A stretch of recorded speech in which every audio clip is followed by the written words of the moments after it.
All right, in the build drills are good video, we got a couple of good questions here having to do with anticipation.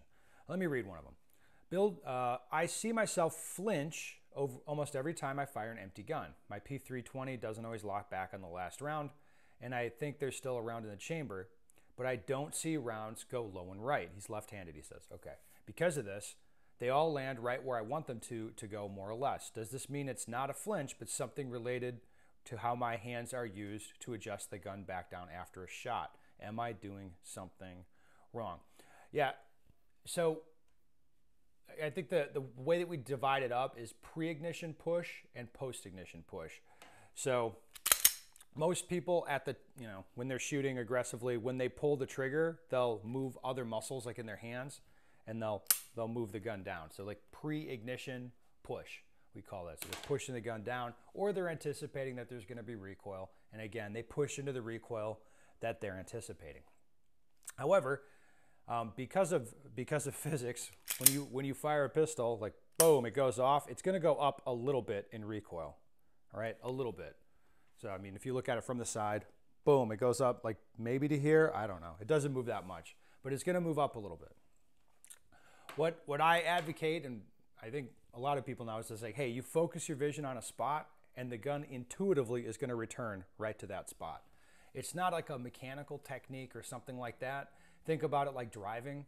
When you're driving your car, you like look, oh, I want to go over there, and the wheel turns, but you're unconscious of the wheel. Like you're not focused on like, I need 60-40 grip on the wheel to turn it over here. Like you don't think about it that way. Instead, you look where you want to go, and you let the arms thing happen.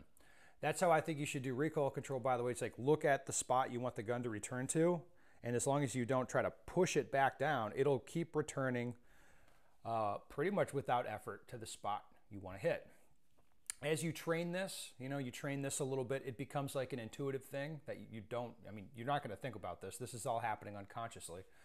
So yeah, when you pull the trigger on a gun that is empty, there will be a post-ignition push. So boom, the gun would have already gone off, and then you'll see that slight push down. You'll see this with top-level shooters when they're pulling the trigger on a gun that it malfunctioned or runs out of ammo, and they'll push the gun down. What's happening is not a pre-ignition push, it's going to be a post-ignition push, which is fine. That's not a problem. There, so let me get to the next question. I just started doing build drills. I can usually draw from concealment and get one shot on average 1.2 to 1.3 seconds. Okay, cool.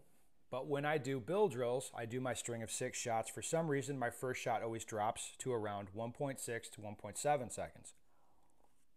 I'm losing anywhere from 3 to 5/10 of a second on my first shot. I can't figure out why. Yeah, so what this is also an anticipation thing. And this is perfectly normal and natural. A lot of people have this. Like I was kind of like this when I started. What happens is when you draw and you're going to fire one shot, like for the timer, like, hey, like we could beep, bang, like let's get a fast time.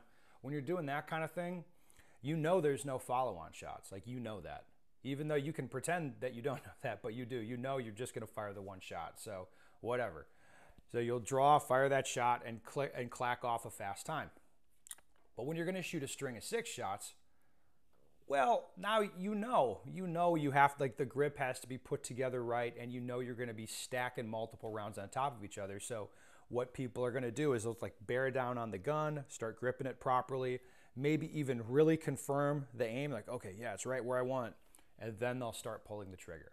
This is the anticipation here of firing a lot of rounds is what changes things. And by the way, this is why build drills are interesting compared to just drawing and firing one shot. And it's why drawing and firing a pair is a more interesting measure of your draw time than drawing and only firing one shot, because you know that you're going to be firing more rounds, and it tends to change people's behavior. So there it is, like a couple questions about anticipation, but I think they're good. I think it's good stuff to talk about.